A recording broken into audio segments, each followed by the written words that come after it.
Ek sê weer maar goeiemôre vir julle almal en ek vra weer verskoning vir die geluid van die grasnyers daar buite. Ek het nou nie beheer daarvan nie, hulle is besig om in die park hier oorkant te sny. Maar ek glo julle kan my heeltemal goed hoor.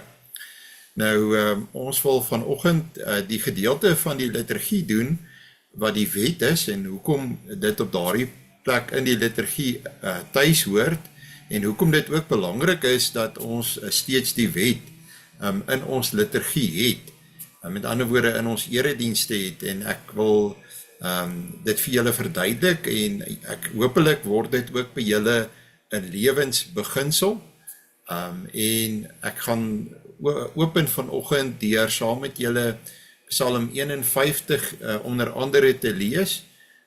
So voordat ons dit saam lees wil ek eers vra dat ons saam bid en weer vra dat die Here deur sy Heilige Gees ons help en lei om sy woord te verstaan.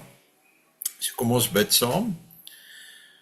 Ons Vader wat in die hemel is, ons sê vir u baie dankie dat ons ook vandag weer die geleentheid het om saam as gelowiges rondom u woord by mekaar te kom. En ons bid dat u ons sal kragtig lei deur die woord, dat die woord nie net vir ons op papier sal wees nie, maar dat dit werklik vir ons die lewende woord sal wees wat grondvat in ons lewe en ons lewens aanraak. En waar ons vanoggend dan besin oor die betekenis en die waarde van sondebelydenis, nie net in ons erediens nie, maar ook in ons lewe, bid ons dat u werklik dit by ons sal inskerp en dat dit by ons lewenswyse sal word. Ons vra dit van u in die naam van u Seun, ons Here Jesus Christus. Amen. Goed, ek dink een van die heel bekendste boetepsalms waar 'n gelowige kom en onder leiding van die Heilige Gees sy sonde teenoor God bely, is natuurlik Psalm 51. Ander bekende voorbeelde is natuurlik ook Psalm 32, maar ek dink Psalm 51 is so bekend omdat Dawid in Psalm 51 sy sonde kom bely na die sonde met Bathsheba en hy doen dit dan ook teenoor die profeet van die Here, teenoor Nathan. So kom ons lees saam Psalm 51. Ek gebruik, soos wat julle hier kan sien, die 1953 Afrikaanse vertaling. Vir die musiekleier 'n Psalm van Dawid, toe die profeet Nathan na hom gekom het, nadat hy by Bathsheba ingegaan het. So daar is so 'n historiese inleiding tot hierdie Psalm. Wees my genadig, o God, na u goedertierenheid. Delg my oortredinge uit na die grootheid van u barmhartigheid. Was my heeltemal van my ongeregtigheid en reinig my van my sonde, want ek ken my oortredinge en my sonde is altyd deur voor my. Teen u alleen het ek gesondig en gedoen wat verkeerd is in u oë, sodat u geregtigheid, sodat u regverdig kan wees as u spreek, rein as u gerig hou. Kyk, in ongeregtigheid is ek gebore en in sonde het my moeder my ontvang. Kyk, u het 'n welgevalle aan waarheid in die binneste en in die verborgene maak u aan my wysheid bekend. Ontsondig my met hyssop, dat ek kan rein wees. Was my dat ek witter kan wees as sneeu. Laat my vreugde en blydskap hoor. Laat die gebeente juig wat u verbrysel het. Verberg u aangesig vir my sondes en delg uit al my ongeregtighede. Skep vir my 'n rein hart, o God, en gee opnuut in die binneste van my 'n vaste gees. Verwerp my nie van u aangesig nie, en neem u Heilige Gees nie van my weg nie. Gee my weer die vreugde van u heil, en ondersteun my deur 'n gewillige gees. Ek wil die oortreders u weë leer, dat die sondaars hulle tot u kan bekeer.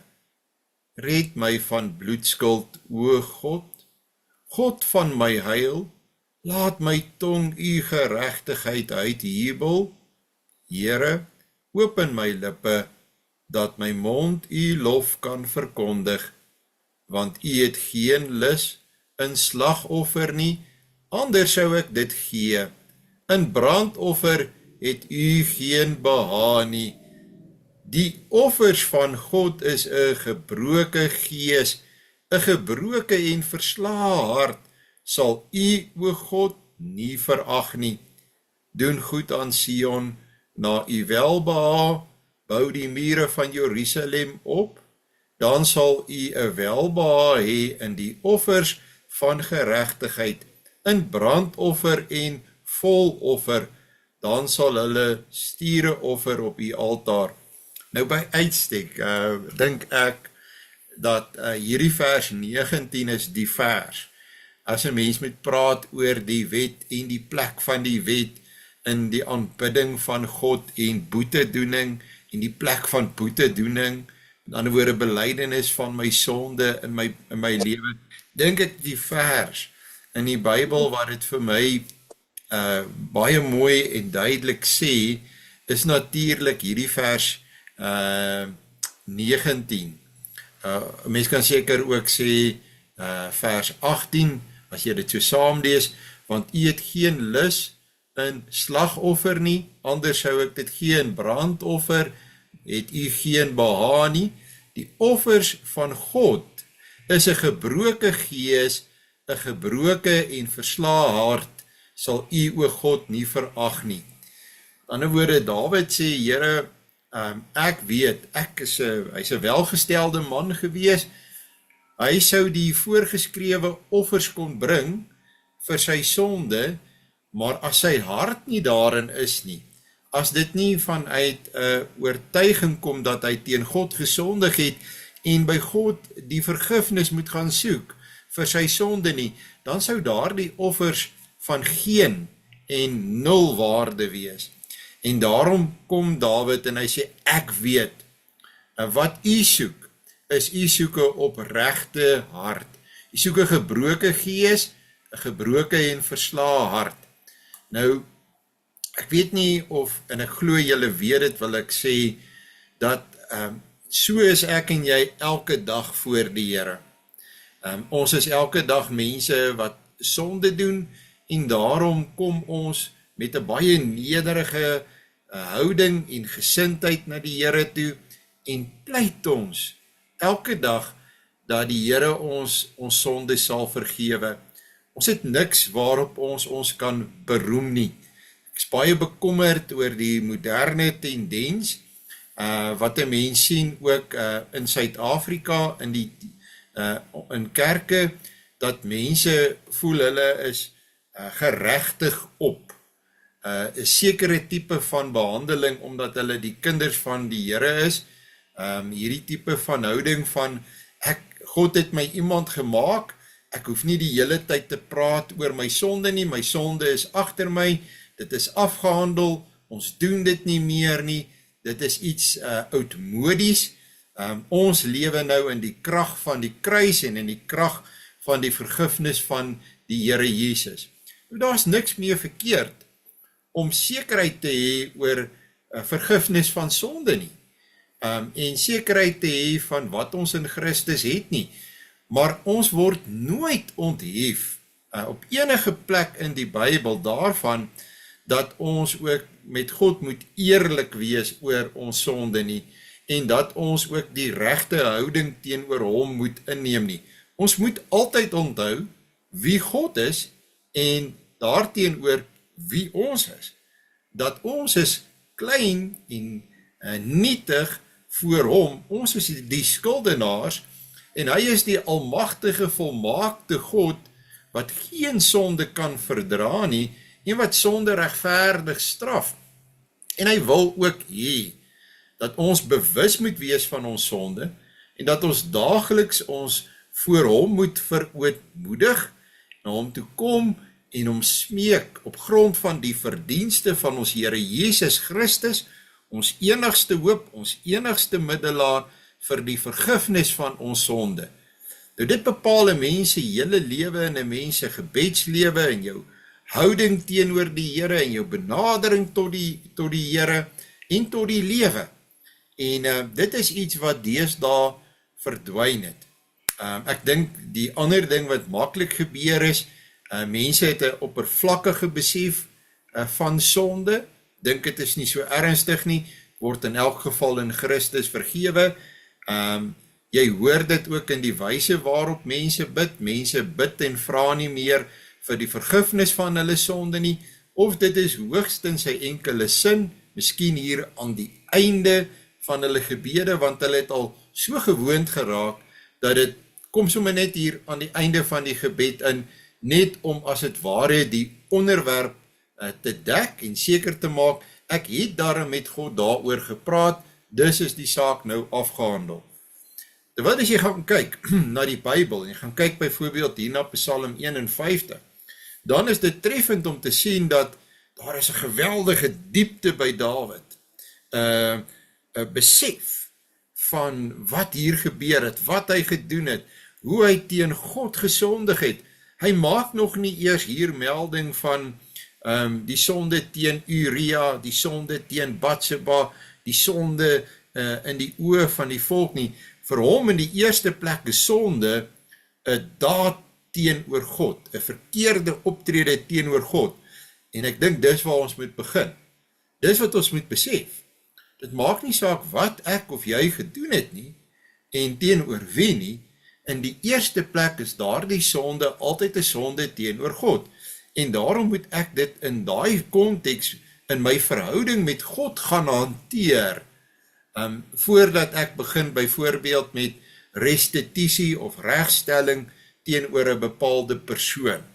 So, as jy net gaan kyk na Psalm 51, baie oppervlakkig, dan kom jy 'n klomp dinge agter en dan sien jy hoe dat die wêreld vandag heeltemal in 'n ander rigting beweeg. Nou goed, kom ons kom 'n bietjie meer in besonderhede ook weer terug na die gedeelte wat ons behandel. Hierdie Bybelstudie is aanbid God, dit is veral gefokus dan op die liturgie, op die gereformeerde liturgie.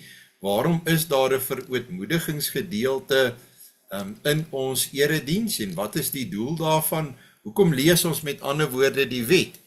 Nou, julle weet dat dit het deesdae baie populêr geword om nie meer die wet te lees nie.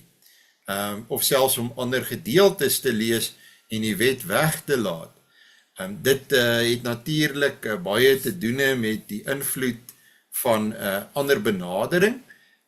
Ek dink spesifiek die metodisme, daai idee van ons het sekerheid in Christus, ons doen nie meer sondebelydenis nie. Dis 'n wegbeweeg van die wyse waarop dit gedoen is in die vroeë Christelike kerk. Met ander woorde, die kerk die naaste aan ons Here Jesus Christus se eie tyd, en wat weer ook die doel was van die hervorming, en die hervorming het skuldbelydenis ook 'n baie definitiewe plek gehad. So, ek dink dit is iets van die moderne charismatiese beweging, dat skuldbelydenis is nie baie belangrik nie. Jy sal byvoorbeeld kry in die Rooms-Katholieke tradisie, as ook in die hele ortodokse tradisie. Dus ek wil amper sê, die ander groot deel van die Christelike wêreld is die ortodokse tradisie. Dis die oosterse deel van Europa, die Russiese ortodokse kerk, die Griekse ortodokse kerk, dat skuldbelydenis is belangrik, maar hulle het die skuldbelydenis tot 'n groot mate uit die erediens uitgehaal, die Katholieke. Hulle het die bieg ingebring as 'n sakrament, waar jy in daardie hokkie ingaan en teenoor die priester gaan bely, watter sonde jy gedoen het, en die priester dan sê, absolvutei, nadat hy vir jou bepaalde boete voorgeskryf het, wat jy dalk moet gaan doen, 50 Hail Marys en 'n bedrag geld wat jy moet betaal, dan sê hy absolvutei, dis Latyn wat dood eenvoudig beteken, ek spreek jou vry, jou sonde is vergewe. Nou, die hervormers het daarna gestreef om voortdurend terug te keer na die wyse waarop die vroeë Christene in die vroeë Christelike kerk die erediens ingerig het. En hulle het baie gou raak gesien dat daar was hierdie verootmoedigingsgedeelte waar die volk hulle sonde teenoor die Here bely het in die erediens. Dit was 'n element, 'n deel van die erediens. Nou, die hervormers, dis nou mense soos sê Martin Luther, Ulrich Zwingli, Johannes Calvin en hulle opvolgers, Bullinger, Boetser, John Knox, hulle het nie almal op dieselfde plek die skuldbelydenis ingehaat in die erediens nie, maar dit was daar. Dit was nie afwesig nie.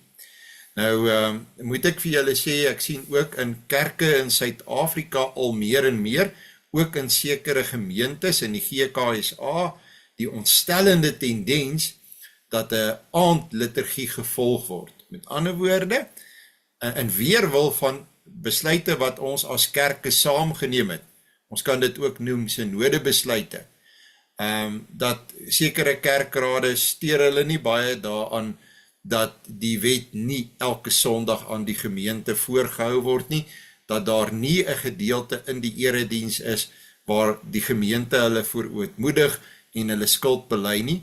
En dit is natuurlik in stryd met wat ons as kerke saam ooreengekom het. Dis nie deel van die reformatoriese tradisie nie. Dis nie in lyn met wat die hervormers gedoen het nie. Dis nie in lyn met wat die vroeë kerk gedoen het nie. En dit verteenwoordig eintlik verval, deformasie, weg van die waarheid af. So dit is ontsettend belangrik dat 'n mens nie net verstaan waar boetedoening en die wet in die erediens inpas nie, en dat dit in die eredienste is waarin jy deelneem nie, maar dat jy ook seker maak dat dit 'n plek in jou eie lewe het, en in jou eie persoonlike godsdiens, hoe jy die Here dien, en ook in jou gebede byvoorbeeld, dat dit 'n plek in jou gebede het, en dat jy nie net in algemene terme praat of bid hieroor nie, byvoorbeeld, Here, vergewe my sonde, of, Here, ek is baie jammer oor my sonde, vergewe my sonde. Ek sê altyd vir die kinders in die katkesasie, as die Here jou daar aan jou skouer vat, en hy sê vir jou, sê net gou vir my, watter sonde bedoel jy? Dan sit jy daar, as jy op jou knieë staan, dan begin jy met, want jy weet nie. En dit beteken, jy is nie werklik opreg jammer daaroor nie, jy weet nie eers watter sonde jy van praat nie. Hoe kan jy daarvoor vergifnis vra? So, 'n mens kan, as jy in 'n openbare erediens, sal 'n mens dit dalk algemeen hou, maar in jou persoonlike lewe, in jou persoonlike verhouding met die Here, in jou persoonlike gebedslewe, moet jy die goed maar aanspreek. Dis ook deel van die werk van die Heilige Gees om jou op die pad van berou en bekering te plaas, want hoekom bid jy oor hierdie sonde?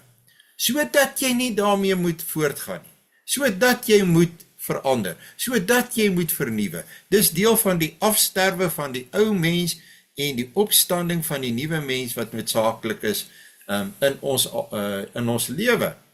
Goed, so ek het nou al gesê, dit staan ook hier, en ek wil julle werklik aanmoedig om hierdie goed te gaan deurlees, dat jy 'n baie beter begrip kan ontwikkel van hoekom hierdie deel van die erediens so noodsaaklik is.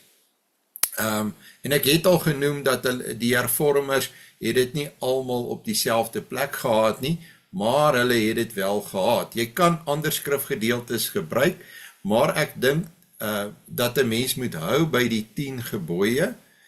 Die 10 gebooie is ook gebruik byvoorbeeld in die sinagoge dienste, wat die voorlopers was uiteindelik maar van hoe ons eredienste ook ontstaan het, nee.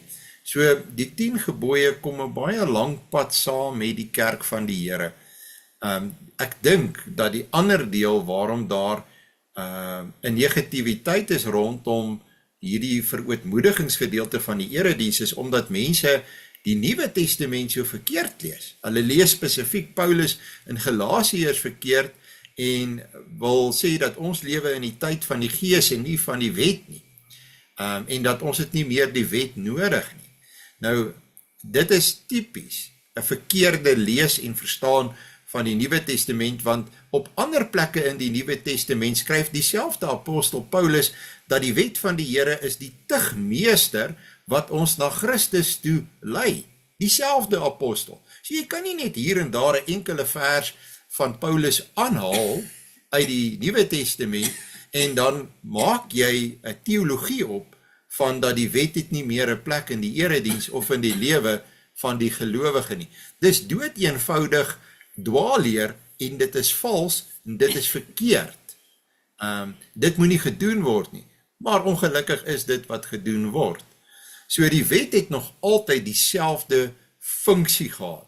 En dit is iets wat Calvin, veral Calvin, baie beklemtoon het. Die inleidende woorde van die wet is mos die volgende. Ek is die Here jou God wat jou uit die slawehuis uit Egipte land uitgelei het. Nou, ek het dit gisteraand ook gesê, wanneer die Here sê, ek is die Here jou God wat jou uit die slawehuis uit Egipte land uitgelei het, dan sê hy daarmee, ek is nog altyd die God wat jou verlos. Ek is nog altyd die God wat jou oplossing is vir jou sonde en die ellende in jou lewe. As Nuwe Testamentiese gelowige, as ek daai woorde hoor, dan hoor ek die kruis en ek hoor Christus en ek verstaan dit binne daai konteks. Ek is mos nou nie so dom dat ek dink, dit is nie vir my relevant, want ek het nie uit Egipte land uit die slawehuis uit getrek nie. Ek kan tog nie dink dat iemand dit sal dink nie. Ons weet mos nou as Nuwe Testamentiese gelowiges, dat ons verstaan die Ou Testament in terme van Christus. Ons lees dit in terme van Christus, en daarom spreek dit my nog steeds baie direk aan. Nou Calvin, spesifiek, het hierdie gedeelte van die erediens, het hy later in die erediens gehad, in sy weergawe van die liturgie, en dit was, die bedoeling was, hy die klem laat val daarop, die gemeente gaan nou van hier af die wêreld in, en hulle moet weet, hoe kan hulle vir God gaan dankie sê, vir die genade wat hy aan hulle bewys. So hy het baie sterk die klem geplaas op die dankbaarheidsdeel van en funksie van die wet van die Here. Nou goed, hier word baie geskryf oor moet 'n mens die Psalm lees, nadat jy, daar is ook 'n aansluiting tussen die lied, die Psalm direk na die wet. Daai Psalm is die antwoord van die gemeente op die stem van God wat ons gehoor het in die wet. Die wet is God wat vir ons sê, dit is my wil, ons beleef hier in ons 'n jammerte, 'n opregte jammerte oor ons sonde, en nou antwoord ons met die Psalm direk daarna. En julle sal ook hier sien, is beter dat die dominee dit nie lees nie, dat hy nie, dat hy al voor hy nog die wet beginne lees, die Psalm aankondig en sê, na dit sing ons dit. Nou, in ons gemeente se geval, sou dit byvoorbeeld goed kan werk, dat ek niks hoef te sê nie, want dit is in elk geval op die skerm voor mense, en dat dit aaneenvloei, en dat dit die spontane reaksie is van die gemeente op dit wat hulle gehoor het, God vir ons sê. Nou, ek sal my ook nog meer daarop toelê, wanneer 'n mens 'n Bybelstudie soos hierdie doen, en jy gaan kyk weer na alles, dan sien jy ook waar jy self as predikant en as liturg moet verbeter en verander. En ek het ook terdee weer daarvan kennis geneem. Goed, so die samekoms van die gemeente is natuurlik altyd gefokus op die grootheid van God en ons nietigheid. God is groot, ons is klein, God is sonder sonde, ons het sonde. En die oomblik as ons die wet lees, dan kom ek in daardie milieu. So, dit is 'n nederige toetrede tot die heilige teenwoordigheid van God. En ek dink dat daardie houding is wat so belangrik is, en dat ons dit ook aanspreek in daardie eerste gebed wat gewoonlik dan voorbidding is daar ook 'n gedeelte van daardie gebed, voorbidding met die oog op die bediening van die woord spesifiek, maar is daar ook 'n gedeelte dat 'n mens namens die gemeente kan melding maak van ons houding en ons posisie teenoor God as gevolg van die feit dat ons terdee bewus is van wie ons as sondaars is.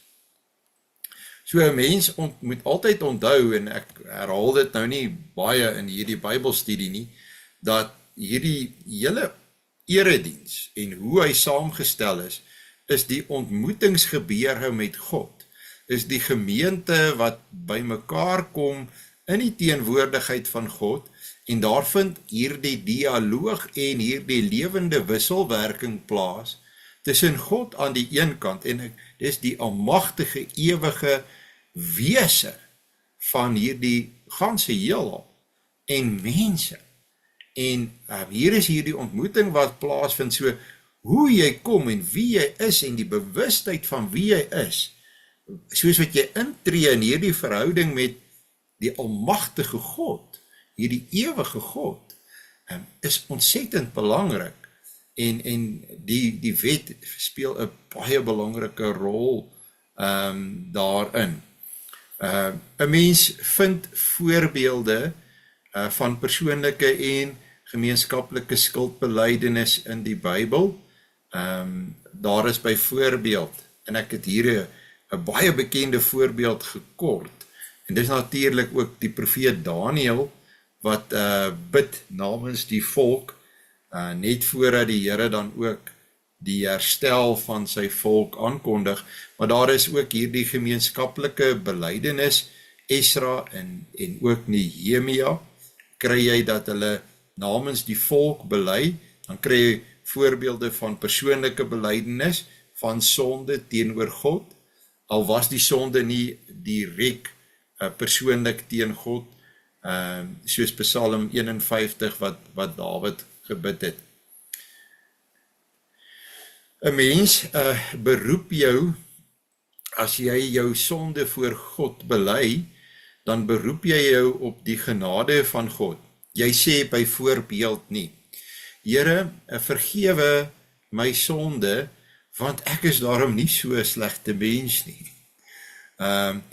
Vergewe my sonde, want ek is 'n goeie lidmaat van hierdie gemeente. Vergewe my sonde, want ek het hierdie maand my kerklike dankoffer gegee. Vergewe my sonde, want ek probeer baie hard om 'n beter mens te wees nie. Al daardie dinge wat ek nou net genoem het, is reeds gruwelike sonde. En 'n duidelike bewys dat jy die evangelie nog nooit geken het, verstaan het of omhels het nie. Dat jy verkeerd dink oor jou lewe en jou verhouding met God. Al wat jy kan bid is jy kan bid, Here, vergewe my sonde, op grond van die werk en die verdienste van my Here Jesus Christus. Of in 'n korter weergawe, vergewe my sonde op grond van u genade, en die genade van die Here is juis sy werk vir ons in ons Here Jesus Christus. Ek verkies dit om dit uit te spel en dit duidelik te sê dat die grond van my smeking en my vrae vir vergifnis is op grond van die lewe en die werk van my Here Jesus. Ek gee daardeur aan hom die erkenning vir die geweldige offer wat hy gebring het ter wille van my. Goed, so dit is in 'n sekere sin daardie gebed is die begin van die heiligmakende werk van die Heilige Gees. Hierna, ek bid as het ware per implikasie ook, en jy kan dit ook direk sê, dat die Here deur sy Heilige Gees hierna heiligmakend in my lewe sal kom werk. My sal help om te breek met 'n boesemsonde, my sondige gedagtes, my opvleeende geaardheid, dat ek nie net nou moet vra vir vergifnis van daardie sonde, en volgende week is ek weer terug met dieselfde probleem voor hom nie, maar ek bid ook en ek vra ook, Here, ek bely my sonde, ek vra vir vergifnis, en hierna vra ek vir die kragtige deurwerking van die Heilige Gees in my lewe, so dat ek nie oor en oor met u moet kom praat oor dieselfde sonde nie. Dit illustreer ook, dat ek het werklik spyt daaroor. Dit is nie sommer maar net 'n grappie of 'n ou speelietjie waarmee ek hier besig is, 'n gewoonte nie, 'n formaliteit nie. Daar is by my opregte berou. Die skuldbelydenis en vryspraak is in ooreenstemming met die gebruike van die Christelike kerk in die belangrikste periodes van die kerk se geskiedenis. In ander woorde, hierdie is nie 'n nuwe ding nie. Daar is 'n lang geskiedenis agter hierdie deel van ons erediens. Dit bly dus onverstaanbaar dat kerkrade en predikante hierdie deel van die erediens nalaat. Dit weerspieël geweldige onkunde. Ek wil vir u sê, onkunde en waarskynlik baie swak inligting en opleiding, as iemand dit doen. Want as jy enigsins iets verstaan hiervan, dan laat jy nie die wet weg nie. En jy sê definitief nie die tipe goed wat mense deesdae oor die wet in hulle onkunde sê nie. Nou 'n baie ou dokument, en ek dink julle sou dalk 'n vraag daaroor hê. Ek onthou, ons het hierdie dokument in ons eerste jaar op universiteit vertaal, is die Didache. Nou die Didache is eintlik, die woord Didache beteken handelinge, maar die volle naam van die Didache is 'n baie kort dokument, maar nogal belangrik vir ons as kerke, is die Didache van die apostels of van die disciples. Met ander woorde die handelinge van die disciples, en ons weet, daar was lank dispuut daaroor, is dit 'n eerste eeu na Christus dokument, of is dit eers 'n bietjie later? Ek dink oor die algemeen word vandag aanvaar is 'n bietjie later, maar nog steeds wel baie vroeg.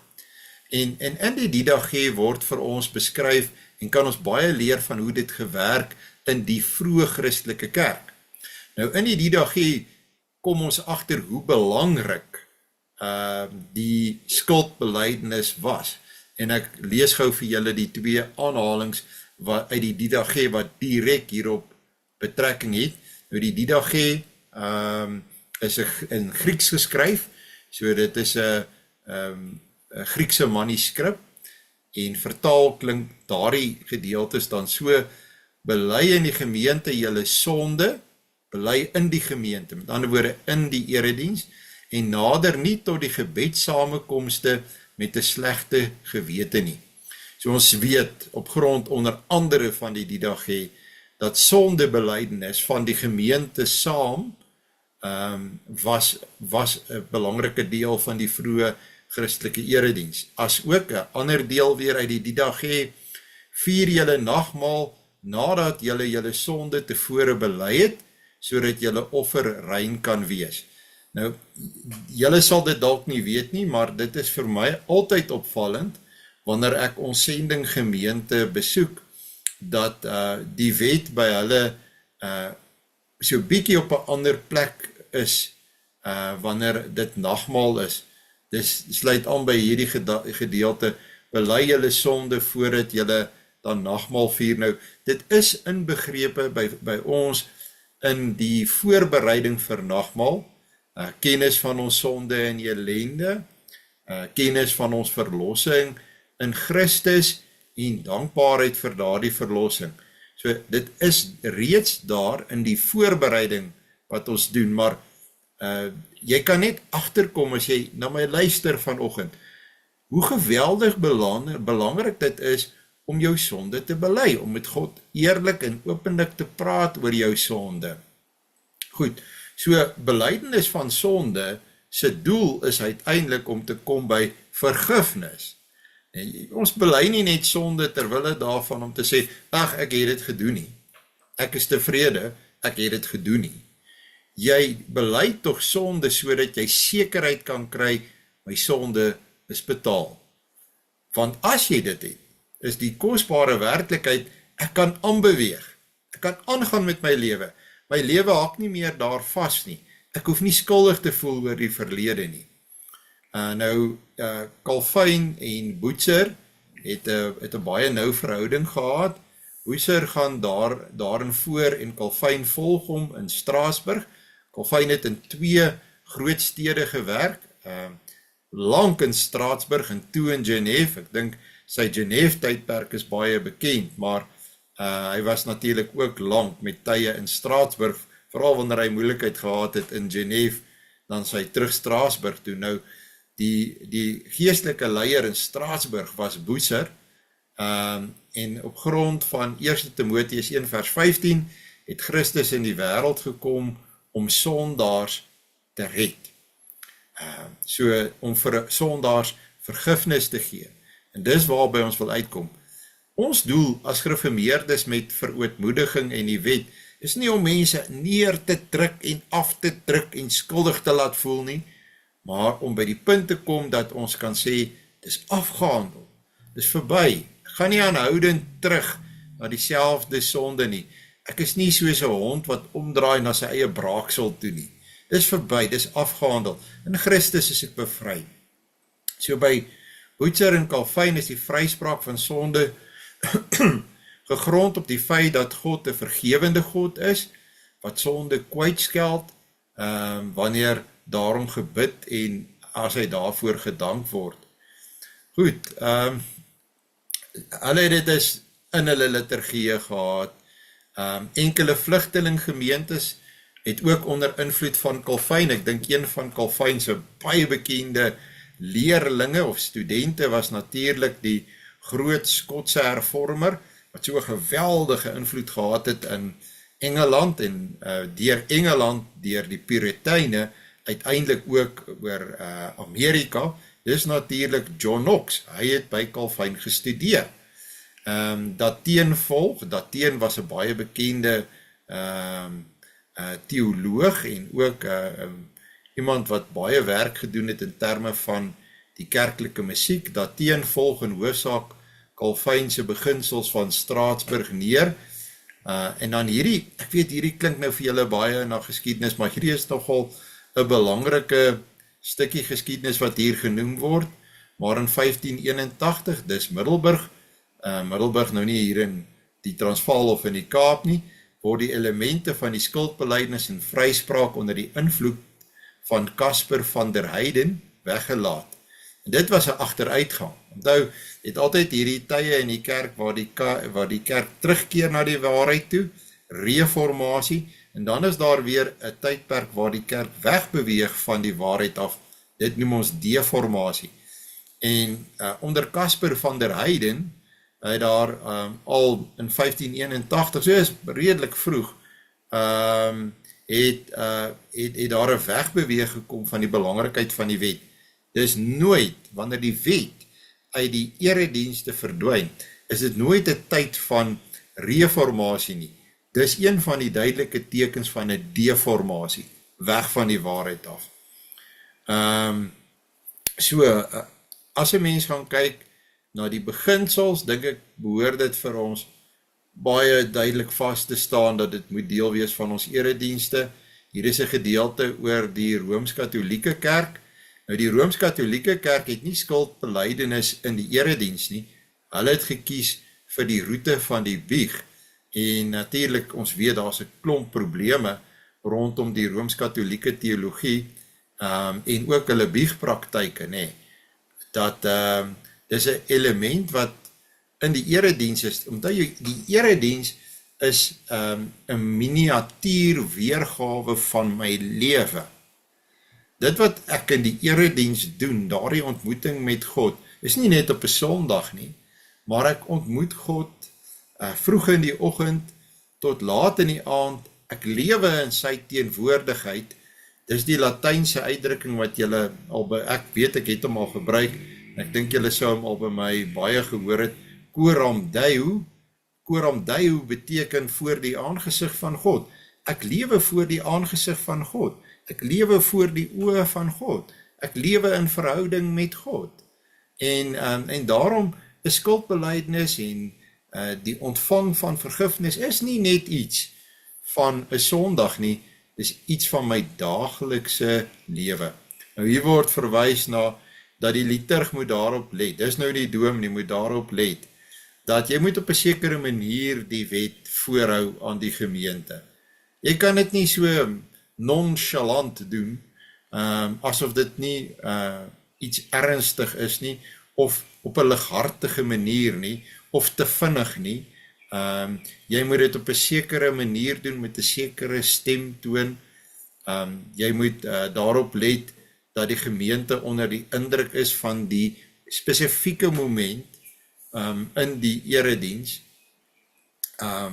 Dit gaan nie net altyd oor die sekerheid van vergifnis nie. Ons kom daarby, maar mens kan met verskillende sondae die klem op verskillende plekke ook plaas.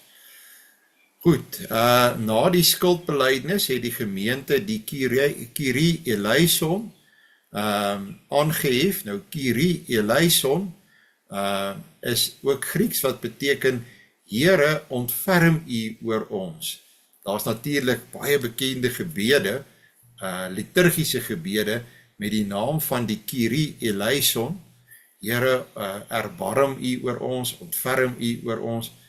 Nou, ek is nie 'n voorstander van 'n sinlose herhalende roep, Kyrie eleison, soos wat jy dit byvoorbeeld vind in die ortodokse tradisie nie, want dan word dit weer, doen mense dit uit gewoonteheid, beleef hulle, werklik dit wat hulle sê, Here, ontferm U oor ons, Here, vergewe my, aanskou my in U genade.